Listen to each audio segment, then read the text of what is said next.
episodio del podcast Voz.cr. Hoy exploraremos un tema que combina tecnología, ciberseguridad y derecho. Este tema es los deepfakes, una nueva herramienta que, aunque nació como un avance de la inteligencia artificial, se ha convertido también en una amenaza de las más preocupantes en el ámbito digital. ¿Podría una imagen o un video que ves en internet ser completamente falso pero parecer completamente real? ¿Verdad? Esa es como la interrogante del día. Para hablar sobre esto nos acompaña José Adalid Medrano, abogado especialista en delitos informáticos, investigador y docente con amplia experiencia en cibercrimen y legislación digital. Bienvenido al podcast de Voz.cr. Buenos días, Valeria. Es un honor estar aquí con ustedes para hablar de un tema que es realmente tan chiva, que parece tan nuevo, y como estábamos hablando anteriormente, realmente ya llevamos con esta tecnología casi 10 años, lo que resulta bastante interesante, ¿verdad? Porque ayer sentíamos que estábamos hablando de algo novedoso y hoy es algo que ya ha evolucionado, claro, y ya podemos verlo desde otra perspectiva, y eso es lo apasionante de estos temas. Aprovecho para felicitarlos por este espacio. Realmente se requiere mucho hacer conciencia sobre este tipo de materias y hoy la vamos a pasar muy bien. La vamos a pasar excelente, estoy segura que sí. Bueno, Adalid, para empezar, yo creo que desde lo más básico, para que todos los que nos están escuchando podamos entender un poquito sobre el tema, ¿qué nos puedes decir qué es exactamente un deepfake y cómo funciona esta tecnología?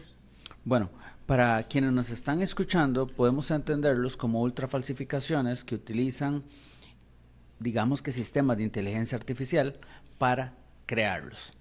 Y esto es muy interesante porque una computadora puede generar un audio, una imagen, un video que luce bastante real y tiene la capacidad de engañar a un ojo humano no entrenado y pronto a los entrenados.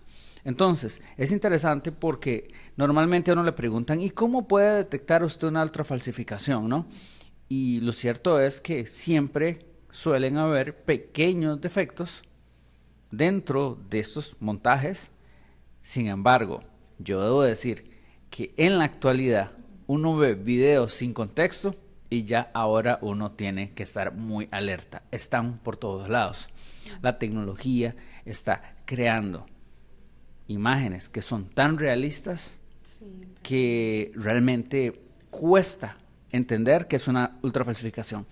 Es interesante porque si nosotros vemos en la actualidad, y casi que ese es el tip que yo estoy utilizando, si algo se ve demasiado perfecto, probablemente sea una ultrafalsificación. Porque nos encontramos viendo un video, vemos un niño, vemos un gato, vemos algo que está pasando, pero la imagen se ve tan perfecta como si fuera de estudio, y a eso sí, pueden haber pequeños errores, pero hay que prestarles atención y no es tan obvio como podría parecer.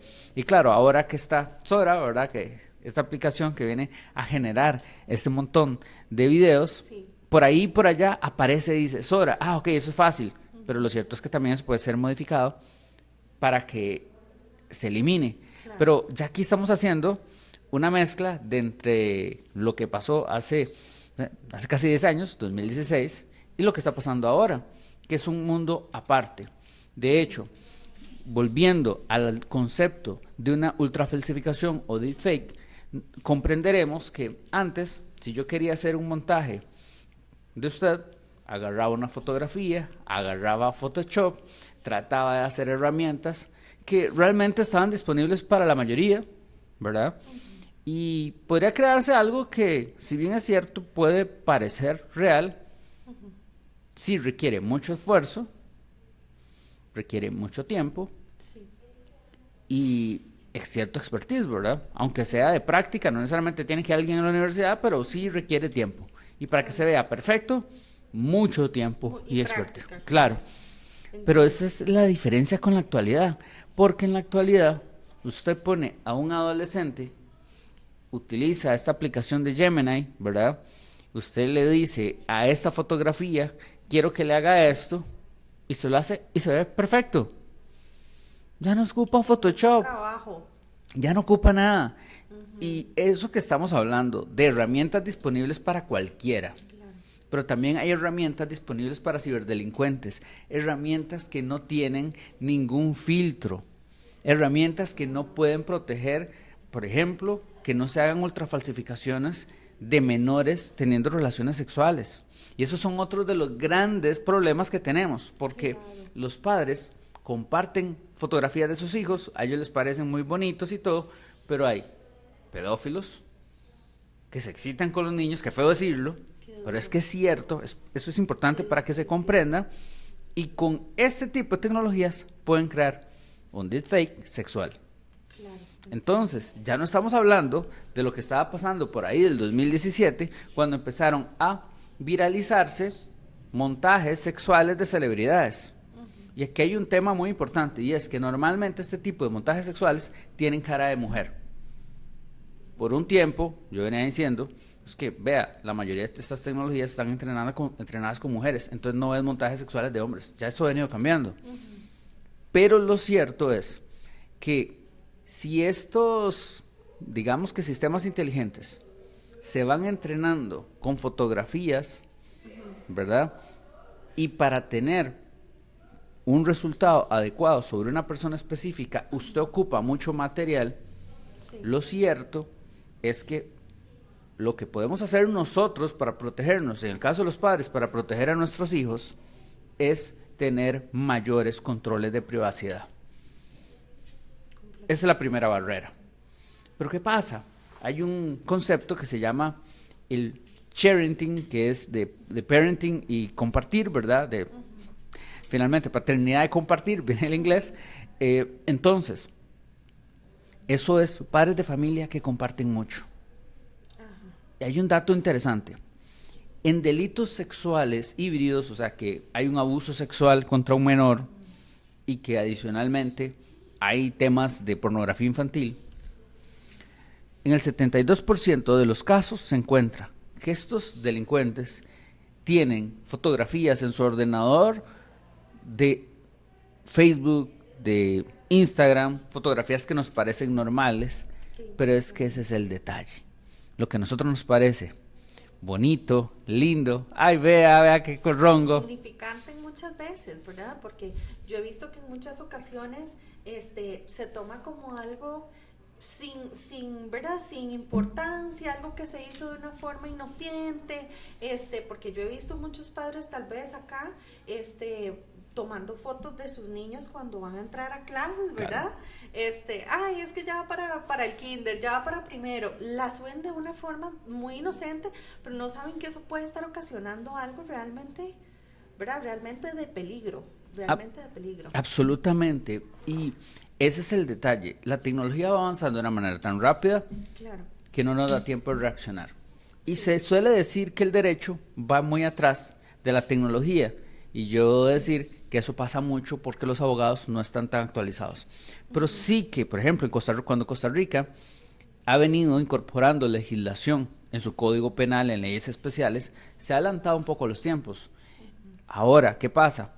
Como no hay conciencia, no se hace una concientización sobre la importancia de esos temas, a veces los proyectos no pasan. A finales del 2017, entrando al 2018, ya había un proyecto de ley que de hecho junto con otras personas se presentó, que sancionaba precisamente la pornovenganza, incluso cuando fueran ultrafalsificaciones. No con ese concepto, porque el concepto nunca puede ser obsoleto en el tiempo, pero sí que se aparentaba ser usted, lo fuera o no. Porque aquí es donde nos debemos preguntarnos y nos devolvemos un poco con los menores. ¿Qué importa si un video sexual de un niño es real o no es real? Porque piensa en el impacto psicológico que le va a generar. Claro. Entonces hay que cuidar más la privacidad. Entonces, muchos dirán, bueno, yo utilizo inteligencia artificial y no la permite. Y yo le diría, tiene razón, pero hay muchas herramientas en la dark web que se pagan con criptomonedas que no tienen ningún filtro. Y aquí vamos a hacer esta pausa para hacer conciencia, y es que en la dark web, en los foros donde se comparta este tipo de material, los menores son moneda de cambio. Para poder seguir compartiendo y consumiendo este contenido, hay que compartir contenido nuevo. Quiere decir que lo van a producir abusando menores o lo van a producir utilizando las fotografías que se comparten en redes sociales con inteligencia artificial. Entonces pensemos por un momento en la importancia de proteger nuestra privacidad, pero ahorita nos vamos a pasar de nuevo al apartado de adultos. ¿Cómo tenemos que cuidar nuestros datos y lo de nuestros hijos? Claro. Porque se utilizan para todo. La información personal se está utilizando en la actualidad para todo. Entonces, este tema es interesante porque la inteligencia artificial se ha convertido en una llave, una herramienta para diferentes tipos de delitos. Y ahora hablar que los deepfakes son para ciberdelincuentes, yo diría, bueno, es que ahora que todos quieren ser ciberdelincuentes de alguna manera. En Costa Rica, en la actualidad, ya hacen secuestros virtuales, que son extorsiones donde fingen que los secuestraron para sacarle dinero a la familia. Y pueden utilizar inteligencia artificial, o sea, pueden utilizar ultrafalsificaciones de audio, de video, para engañarle, para que usted termine pagando. Claro, impresionante. Entonces vivimos en un mundo donde usted ya no puede confiar de nada. No. Y si usted comparte mucha información, el riesgo sobre su familia por suplantación de su identidad es más alto. Entonces, por ejemplo, Valeria, usted que aparece en un podcast, usted no tiene una expectativa de privacidad muy alta con respecto a su voz, claro, principalmente, ¿verdad? Y si por allá sale en una entrevista, estamos bien mal. Ya las posibilidades de recibir un deepfake son altas. Quiere decir que a nivel familiar usted tiene que tomar medidas, tomar claves, ¿verdad? Que para preguntarnos en caso, para autenticar. Bueno, y finalmente es Valeria que me está hablando, porque realmente ya no podemos creer en nada. Esto de que demos consejos para identificar, sí, claro. Eso sirve de la misma manera como antes nos decían que para encontrar un phishing buscáramos errores en la ortografía, ya ahora son perfectos. Entonces, ya ahora de decir, vea, busque esto, yo más bien le diría, desconfíe de todo. Principio de confianza cero, que de hecho es importante en ciberseguridad, aplica ahora en el mundo virtual en todo sentido. Si usted ve algo, será cierto. Y vean que entre más información tengan los delincuentes, más fácil que lo puedan engañar.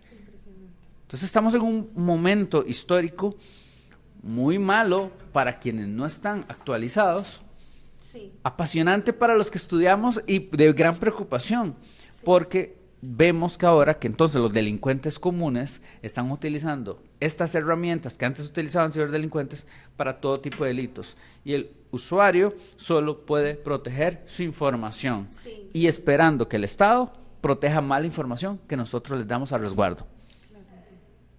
Impresionante. Me parece importante tal vez, nos hablabas del 2016 ¿verdad?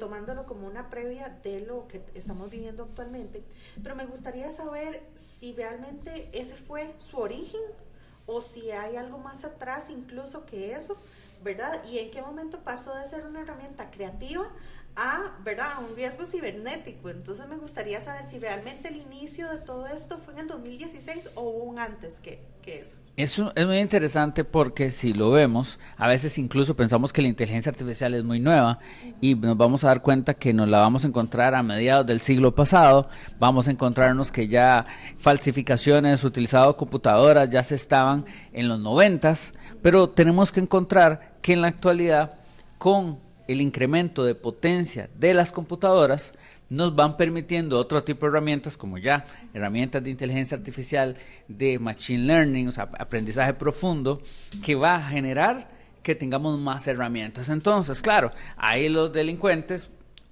finalmente pueden utilizarse en laboratorio o en aplicaciones comerciales, pueden utilizar redes neuronales que van compitiendo entre ellas para generar estas ultrafalsificaciones, sí, para que sean cada vez más convincentes. Entonces, si antes lo que se podía es, hagamos un filtro para ver cómo se va a ver usted dentro de unos años y que todo el mundo confiaba en sus datos y los daba, y esto iba a permitir finalmente algunos tratamientos biométricos, que finalmente siempre dar nuestros datos genera riesgos.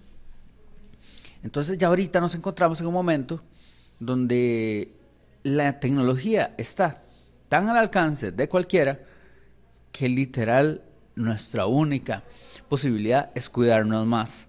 De hecho, es un momento de alto riesgo. Entonces, lo que usted me indica es interesante, porque inclusive nosotros ahí vamos viendo que sí, que si sale una aplicación en el 2016 que era FaceApp, que era rusa, que generaba todo ese tipo de cosas, 2017 ya se empezaron a hacer ultrafalsificaciones de celebridades, 2018 en Costa Rica ya se presentó un proyecto de ley para que esto fuera delito, porque de lo contrario iba a depender de una interpretación de que si esto es un documento privado que se difundía, pero esto ya no es un documento privado, esto ya es una ultrafalsificación, esto va más allá, que ha generado una laguna, y seguimos con la laguna, porque a los diputados no les importó, y haciendo un mea culpa, porque también uno no se puede multiplicar en 10 para, digamos, apuntar en todos los puntos importantes que nos faltan, como que requerimos una ley de protección de datos más actualizada, que requerimos una legislación sobre inteligencia artificial,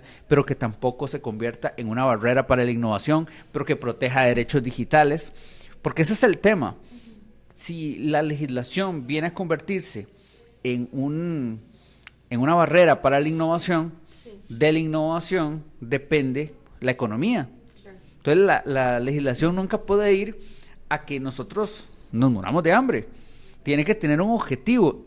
Y en esos balances es donde se debe centrar la discusión. Entonces, claro, aquí nos encontramos, hoy venimos a discutir en los usos delictivos de esta tecnología.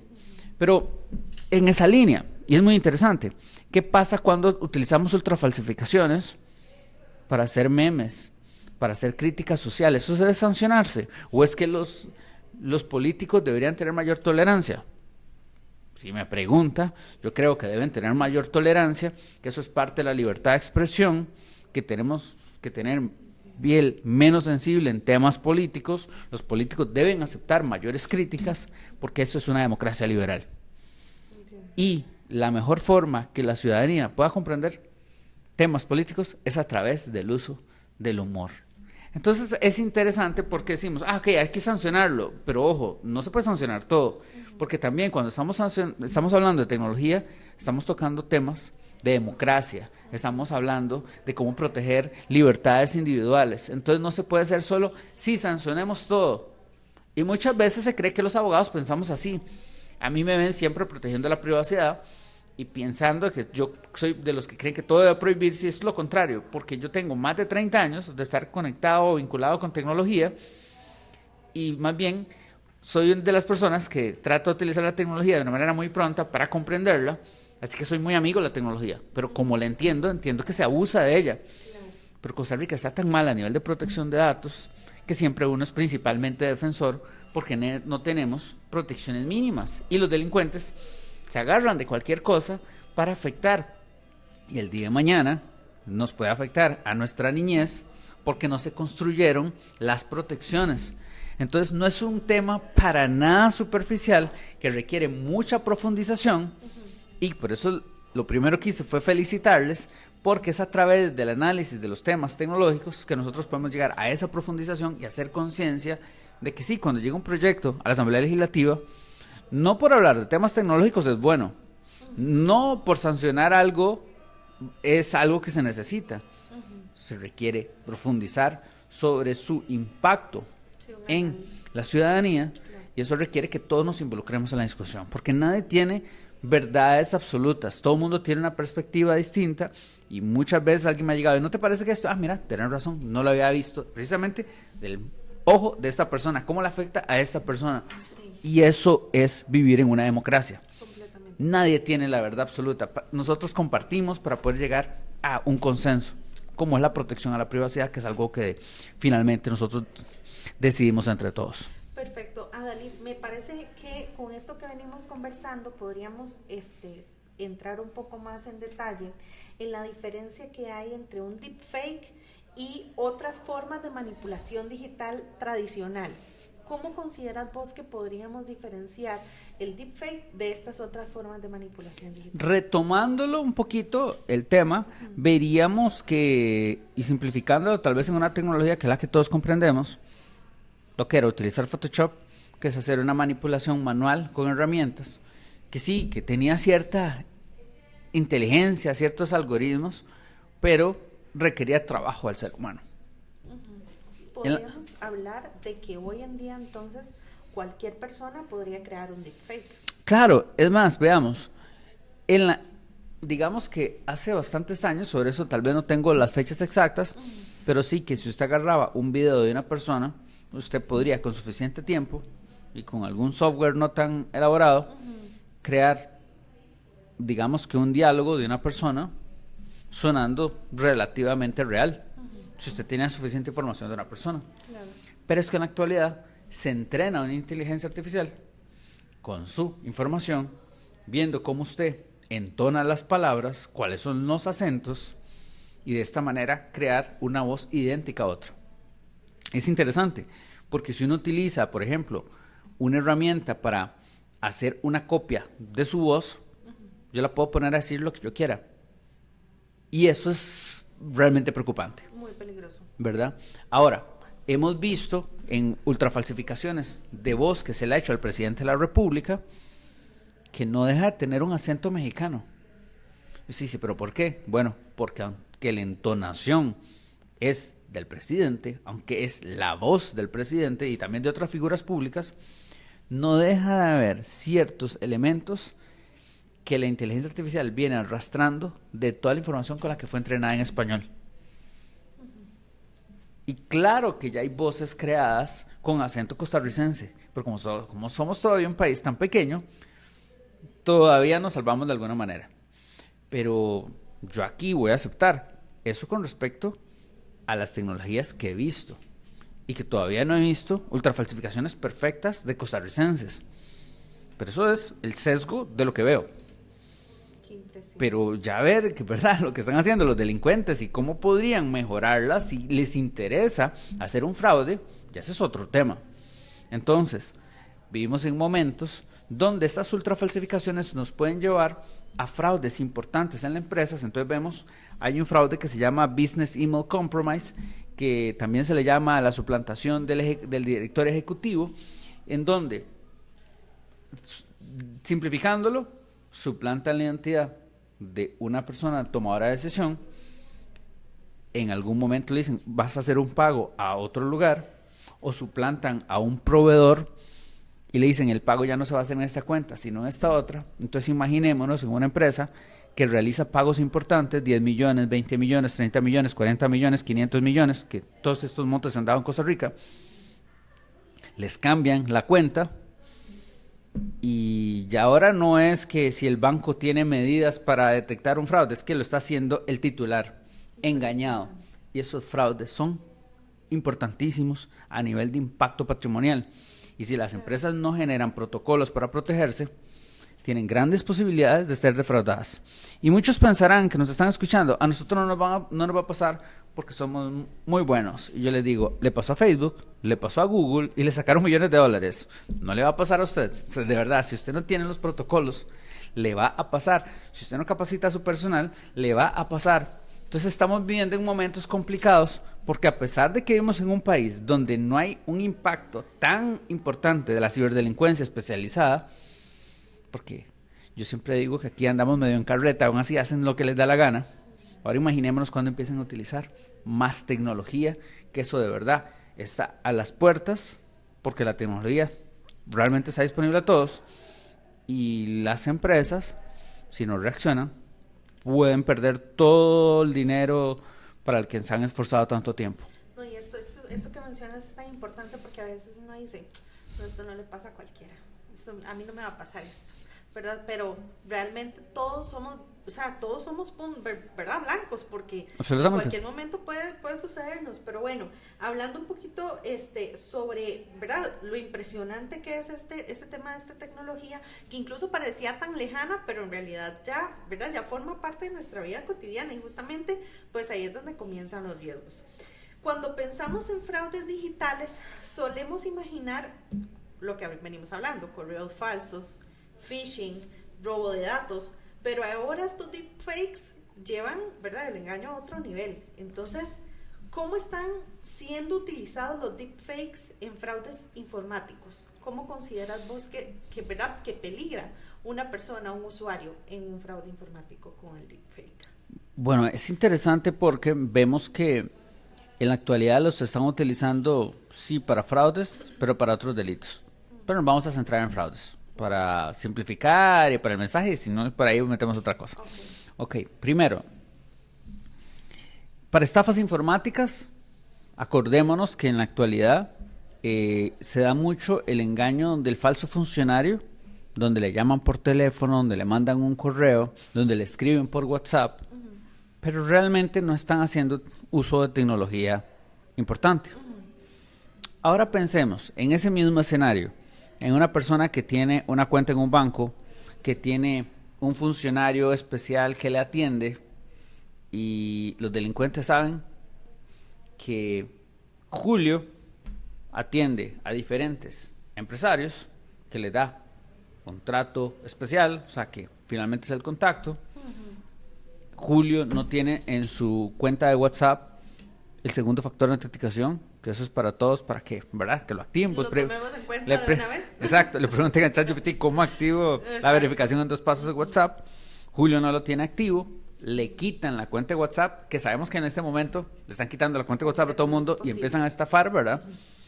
Pero pensemos ahora el uso de esta inteligencia. Nos encontramos con Julio. Julio es una persona que le gusta socializar mucho, que le gusta mucho compartir con los demás, que anda fuera del país, que está con amigos, se graba hablando, es una persona que comparte mucho, por lo cual no tiene mayores controles de privacidad porque eso afectaría su popularidad, según la visión de Julio. Entonces Julio viene y los delincuentes lo investigan, se dan cuenta que hay mucha información para poder suplantar su voz. Hay muchos audios, aunque cortados de diferentes fuentes, hay muchos audios, demasiado para una persona que no es figura pública. Le quitan la cuenta de WhatsApp. A partir de eso empiezan a tener acceso a contactos de personas que le escriben, y a partir de ahí empiezan a recrear engaños para estas personas, porque puede haber otra información obtenida de quiénes son sus clientes, de tal manera que Julio se convierte en una identidad suplantada para estafar a clientes del banco. Eso es un ejercicio totalmente, finalmente ficticio, pero es altamente probable con la tecnología que tenemos. Completamente posible. Completamente. Entonces, ya fraudes que le suplantan WhatsApp para como el Business Email Compromise que estamos hablando, solo que por medio de WhatsApp, ya se está dando. Ya hay casos en Costa Rica. Que utilicen inteligencia artificial, no conozco alguno. No me extrañaría que haya. Claro. ¿Verdad? Sí. Entonces, controlar nuestra privacidad, crear protocolos en la empresa, porque entre todos nos cuidamos. Y ahí es donde también es importante que los bancos mejoren sus algoritmos, que incorporen algoritmos inteligentes para detectar fraudes, porque incluso los usuarios con mayor conocimiento, si le están escribiendo al teléfono de Julio, que es el funcionario bancario, van a confiar en él porque llevan años confiando en él. Entonces los usuarios no tienen por qué tener mayores, digamos que pensamientos de desconfianza, lo que sea, hacia instrucciones de Julio, porque Julio es su funcionario de confianza. Claro. Entonces vean cómo un elemento como la voz puede llevarlo, ¿verdad?, a algo tan complicado. Absolutamente, y ahí es donde viene el tema de la educación digital, porque si Julio le hubieran enseñado que proteger su privacidad no es un tema académico, sino es una herramienta práctica, él cuidaría sus redes, por lo menos solo sus amigos verían sus publicaciones, ¿verdad? Si le hubieran enseñado que el segundo factor de autenticación es un elemento esencial tan básico como lavarse las manos antes de comer, entonces estaría protegido. Si el cliente bancario que atiende Julio incorporara el principio de desconfianza cero, ante una solicitud extraña, dudaría aunque fuese Julio. Entonces, aquí estamos hablando de elementos que deberíamos todos incorporar. Y las entidades financieras que deberían saber que sus clientes son engañados, que los funcionarios pueden ser también engañados, pueden ser víctimas de ciberfraude pueden también empezar a cooperar con los delincuentes, porque también es una posibilidad. Tienen que prepararse con algoritmos inteligentes para proteger al usuario financiero. Entonces vivimos en un mundo donde todos nos tenemos que proteger, pero ¿qué pasa en la dinámica actual donde los bancos creen que el usuario financiero debería ya saber cosas que no las han enseñado ni en la escuela? Sí, En la pandemia comprendimos que algo tan básico como lavarse las manos, a la gente hay que recordárselo. sí, ¿Verdad? Sí, Nos claro. quedó clarísimo. Apenas cayeron las medidas, empezaron a aumentar las diarreas. Entonces ahora imaginémonos con algo que nunca nos han enseñado. Impresionante, sí. Adalid, me parece que, o sea, hablando de todo esto, ¿verdad? Quedo impresionada porque en realidad es algo realmente preocupante lo que estamos viviendo. La pregunta que te voy a hacer, puede que me digas que no, o puede que tal vez sí tengamos esa información, pero si no, no pasa nada. Lo que veo acá es, ¿existen datos o documentación actual de casos en los que en Costa Rica se haya llevado a cabo engaños con deepfake acá en Costa Rica? Bueno, debo decirle que sí conozco un par de casos donde clientes han indicado que han sido víctimas de ultrafalsificaciones. O al menos esa preocupación te la han externado. Sí, pero no he visto la evidencia. Ok. Yo entenderé el contexto, pero no he visto la evidencia. Pero hay otro elemento importante Sí. en donde vemos que en Costa Rica, el Consejo de Europa, desde el año 2018 por ahí, 2018-2019, en un informe evaluando Costa Rica, nos viene a indicar que el sistema de estadísticas de Costa Rica no es el más adecuado. Y de hecho, en un informe que hice para PROSIC, hace un par de años, también indiqué lo mismo. Y me voy a entender. Cuando uno ve en Estados Unidos que empieza a surgir cierto tipo de fraudes, hay estadísticas específicas sobre este tipo de fraude que se está dando para que la población, para que las empresas tomen medidas, etcétera. Yo sé lo que es en Costa Rica, ver que recibo un caso de un cliente, ver que deben haber estadísticas porque es algo que se está explotando mucho, como es los mensajes de texto que llegan suplantando a Correos de Costa Rica. Claro. Ver exactamente cómo se ejecutó. Un periodista me dice, ¿viste la conferencia de prensa? Ah, no. Me da el enlace, me meto, le digo al periodista, pregunta esto, o sea, que si hay casos como que se están dando, porque evidentemente tengo, ¿verdad?, Claro. la duda de qué Completamente. tantos datos hay. El investigador dice, no han habido casos en Costa Rica. Entonces, ok, ¿qué pasa? Si no saben que se está utilizando para, efectivamente, obtener la tarjeta de crédito, obtener el segundo factor de autenticación y cometer fraudes, y yo ya he visto uno que ¿cuánto me puede llegar a mí? No anda ni en el 1%, entonces ¿cómo es que el OIJ no lo tiene? Se está haciendo precisamente una entrega de cuál es la forma como funciona el fraude. Es que no se recopilan de una manera adecuada. Pero es que el cibercrimen viene a cambiar por completo cómo funcionan las denuncias normales. Y lo que enfrenta una persona que va a poner una denuncia sobre temas de delitos informáticos es que le dicen, no, es que eso fue en internet. Eso no tiene ninguna posibilidad. Casi que empujando para que ni siquiera pongan la denuncia. Entonces uno le tiene que decir a los clientes, las autoridades están obligadas a recibir la denuncia. Entonces, si usted ya ve ese primer filtro, que más bien le invitan a no poner la denuncia, y cuando se recopila la información, tampoco tenemos personas capacitadas, porque es un tema muy nuevo, para poder determinar y para poder recopilar, por supuesto que las estadísticas no van a ser tan precisas. Entiendo. Entonces, el hecho de que no vemos reflejados deepfake como tal, No quiere decir que no exista. claro, y si vemos suplantaciones de identidades en crecimiento, pero también se utilizan mucho para las estafas informáticas. Entonces, el delito donde debería estar computado es como estafa informática, donde se utiliza la suplantación de identidad todo el tiempo. Pero también hay suplantación de páginas electrónicas que aparece también ahí, entre otros, que normalmente se van dirigiendo todas a la estafa informática. Entonces, lo que yo veo es que hay errores graves para computar los delitos informáticos. Entonces, yo era de los que pedía mucho estadísticas de delitos informáticos en Costa Rica, pero termino no cansándose porque realmente son muy genéricos, están mal categorizados, entonces realmente no te dice demasiado. Algo te dice sobre los delitos informáticos en general, claro, que están creciendo exponencialmente, por supuesto. Pero tenemos que mejorar en esto si queremos adquirir inteligencia para poder combatir algo para el que tenemos tan pocas armas, porque ni siquiera le damos a la sociedad educación digital desde la escuela, y a los adultos mayores que ya salieron de la escuela o la universidad, tampoco le estamos dando capacitación. Entonces, esto es algo importante que hay que ir resolviendo, y la población requiere más conocimiento. Claro, completamente, y me queda súper claro la respuesta, Adalí. A ver, ¿qué es lo que hace que estos engaños sean tan difíciles de detectar para una persona? ¿Cuáles son esas características que vos podrías contarnos a nosotros, ¿verdad? A todos los que nos están escuchando, ¿cuáles son esas características con las que podrían identificar un deepfake?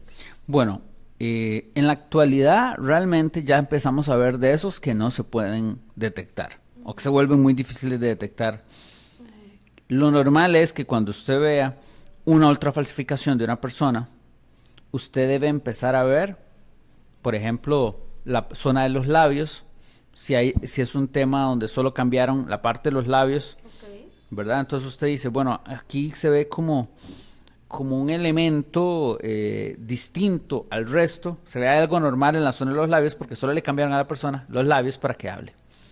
También podemos ver que podría ser que nos encontremos ante, ¿qué puede ser? Un pelo que no está de una manera adecuada, algo que solo pudo haber cometido una computadora.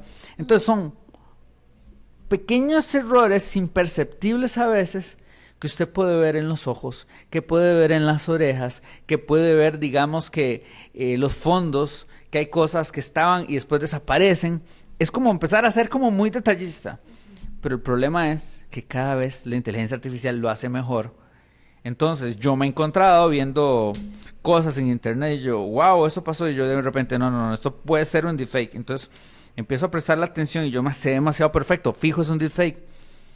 Y entonces vea que más bien ahora el concepto cambia, es si se ve demasiado perfecto, casi que como si estuvieran preparados para el evento con equipo, ¿verdad?, de cine, probablemente sea fake, porque lo normal es que va a grabarlo una persona que se encuentra de repente con una situación, que le va a temblar la mano, que van a haber imperfecciones porque no tiene el mejor teléfono, porque etcétera, etcétera, que pasa en el mundo real, pero estas otras son simplemente perfectas. Que se equivocan, sí, que a veces desafían las leyes de la física, así como ¿qué se puede ser? Un cocodrilo nadando al revés y cosas que usted dice, no, esto sí no tiene sentido. Raro. Ajá. Pero no siempre, el punto es que a veces son muy perfectos, entonces se vuelve complicado. Entonces lo único es confianza cero. Si usted va a tomar una decisión basada en un video, olvídelo. Si va a compartir algo, asegúrese. A veces funciona ver los comentarios y ya usted empieza a ver gente, sí, eso es un deepfake. Sí. Entonces usted dice, mira, sí, ya el otro lo están detectando, no estoy tan loco, es un deepfake, porque definitivamente uno no va a utilizar herramientas para el día a día para detectar, ¿será esto un fraude? Voy a bajar el video, a someter. Sí, no, es muy complicado, claro. Más que como hablamos, ¿verdad? Ahorita todos tenemos un dispositivo electrónico en la mano, entonces ahí es donde tenemos que tener pues ese cuidadillo. ¿Qué impacto consideras vos que tienen este tipo de fraudes en la confianza digital? Hablamos de confianza cero, ¿verdad? Sin embargo, ¿qué tipo ¿verdad? de impacto tiene el fraude en la confianza digital y en la reputación de las personas? Es una pregunta muy interesante porque, como bien lo ha indicado usted, en el mundo digital hay que tener confianza cero, lo que no significa que hay que desconfiar de la tecnología. Okay. En mi caso, podrá sonar algo paradójico porque uno utiliza la tecnología todos los días, utiliza la inteligencia artificial, todas las herramientas que están disponibles, siempre y cuando sean éticas y lícitas, pero lo cierto es que uno las tiene que utilizar con cuidado.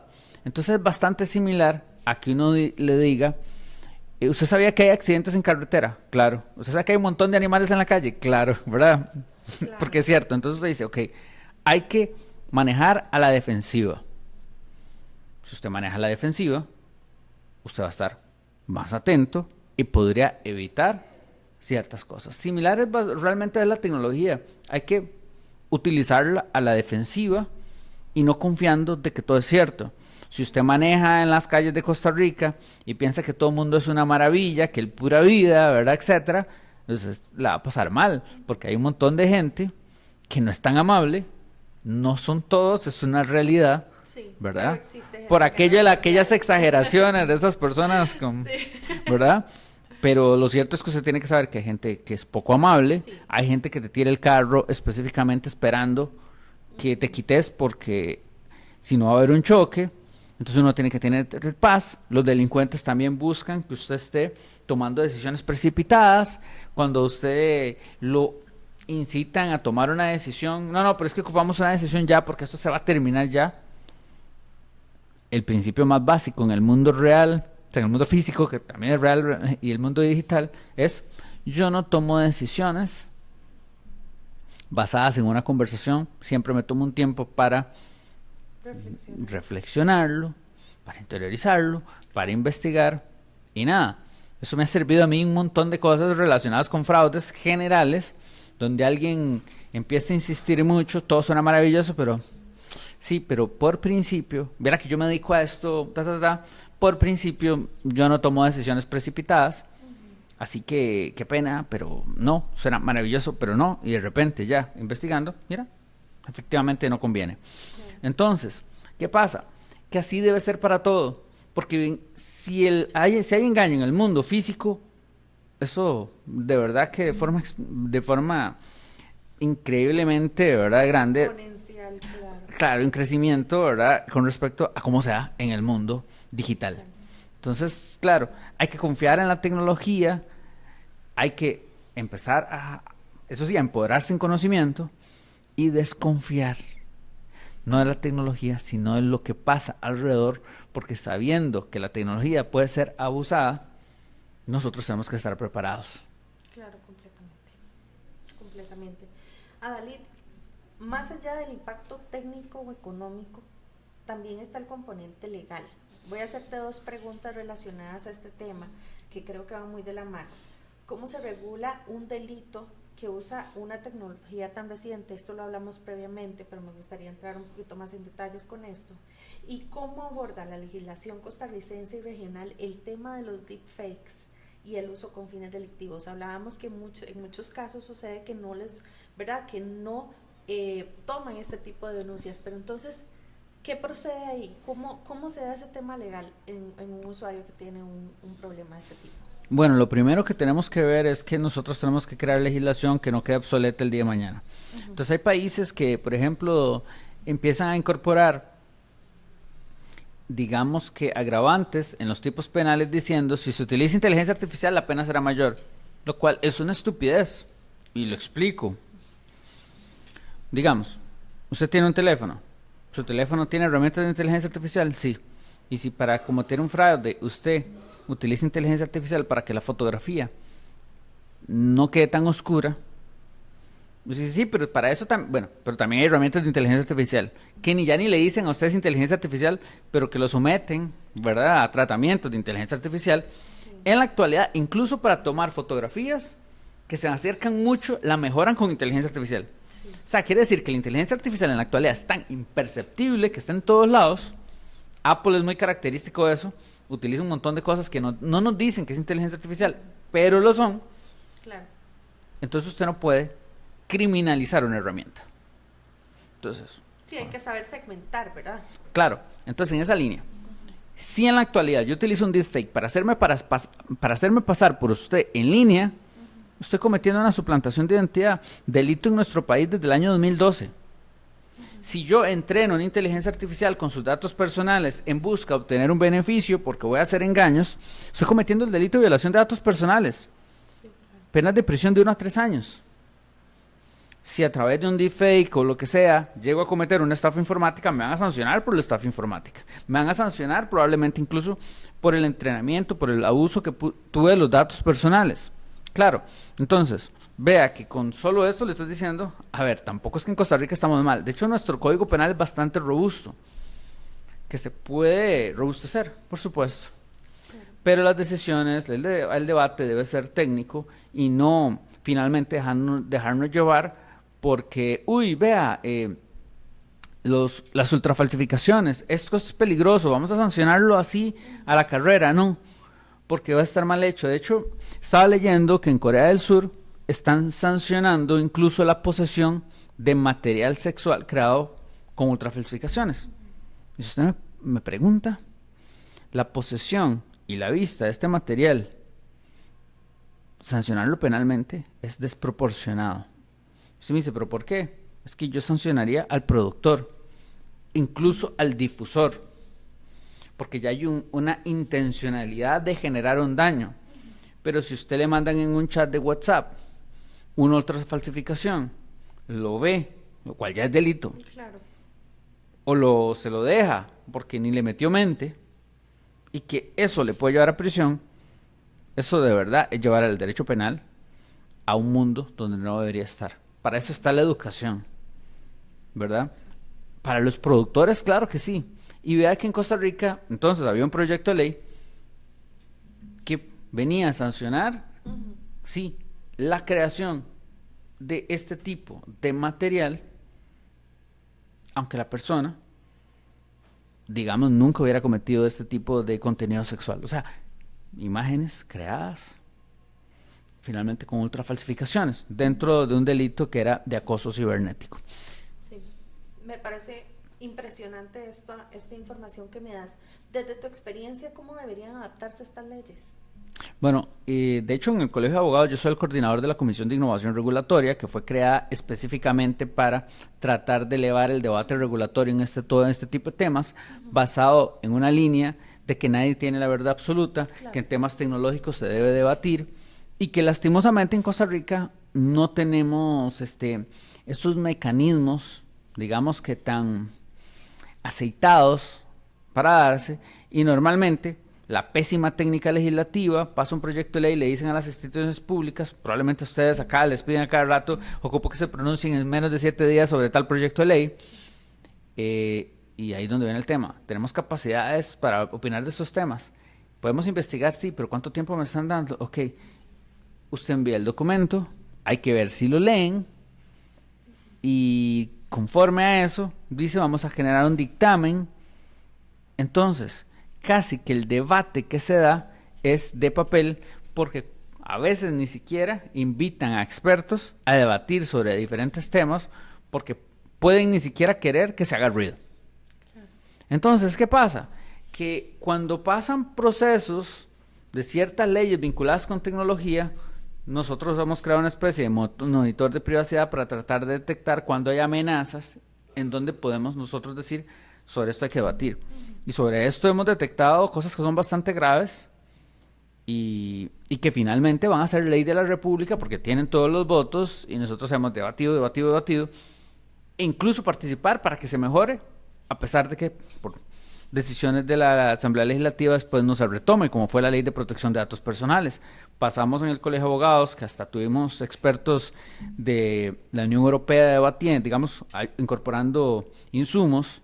Pasamos de decir, este proyecto de ley no sirve, a que nos tomaran en cuenta para hacerlo bastante robusto, balanceado, pero ya después ya no tiene ningún futuro en la Asamblea.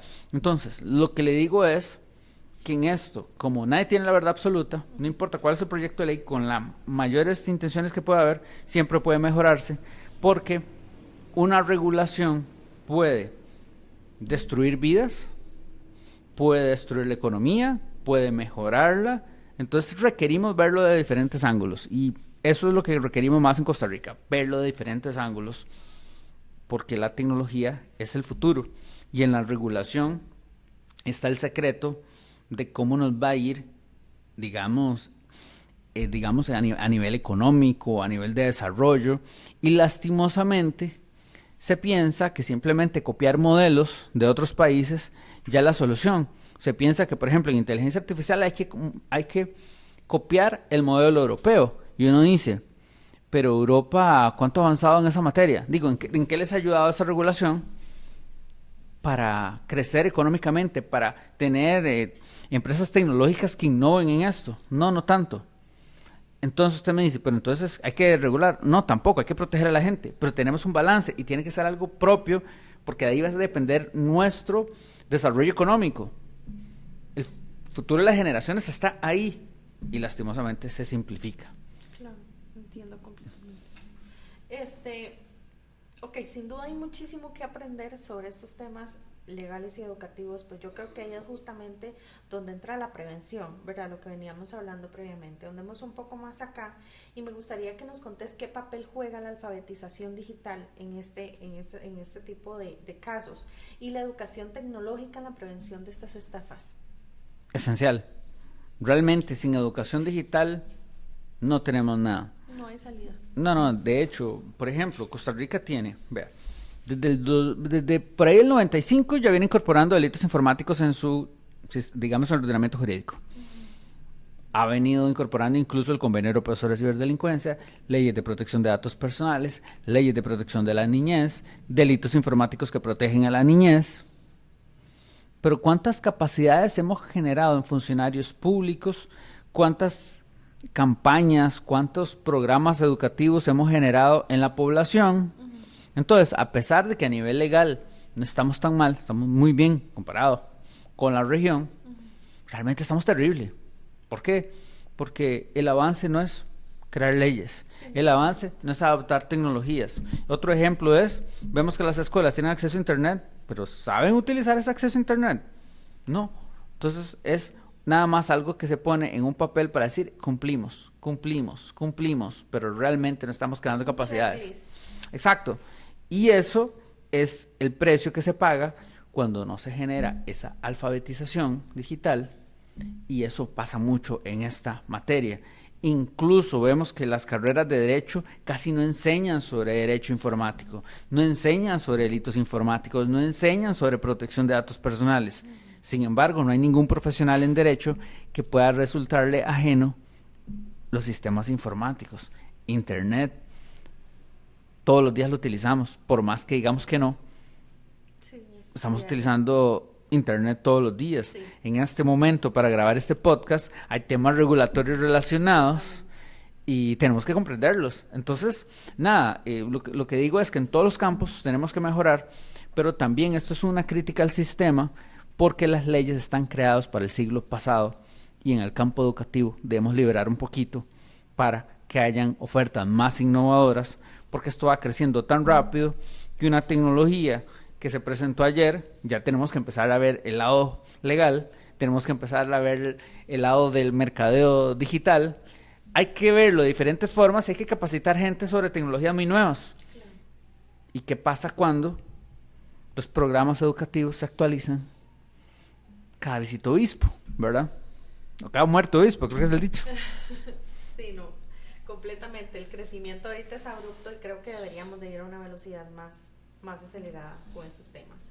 Adalit, muchísimas gracias por compartir todo este conocimiento con nosotros, ¿verdad? Habíamos aprendido sobre los deepfakes, que no solamente son una curiosidad tecnológica, ¿verdad? Como lo venimos viendo, sino un nuevo desafío para la seguridad digital, el derecho y la confianza en línea. Pero antes de despedirnos tenía unas preguntitas más con las que me gustaría cerrar.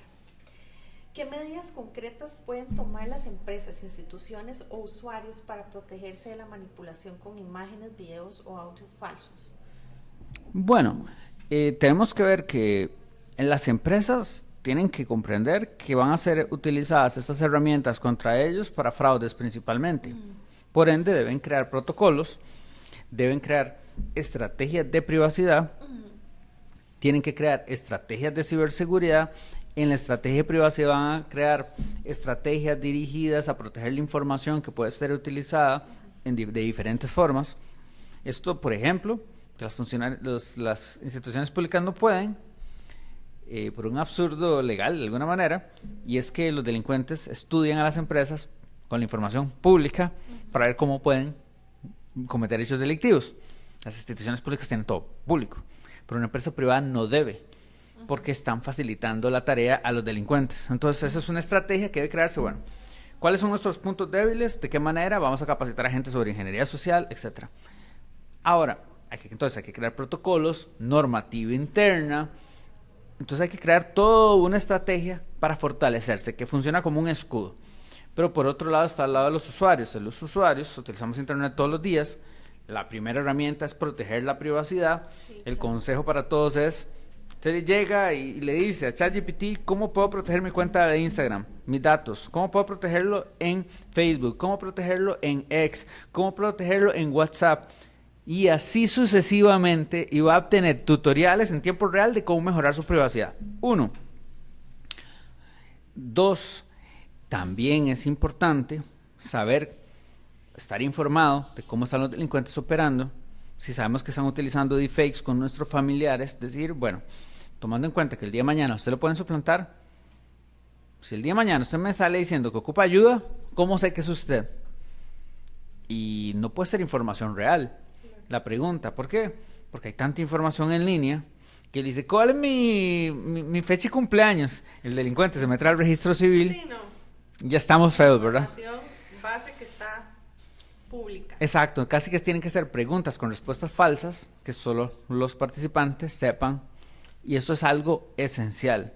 Entonces, a partir de ahí, cuidar su información personal, mejorar los mecanismos de ciberseguridad a nivel, por ejemplo, como el segundo factor de autenticación, buscar información sobre cómo alfabetizarse sobre estos temas más, y nada, tratar de tener un enfoque de curiosidad hacia la tecnología, de respeto hacia la tecnología, y cuando usted no sepa algo, utilice la inteligencia artificial, que ahora para eso funciona eso. Usted, un tutorial de cómo hacer esto, bien.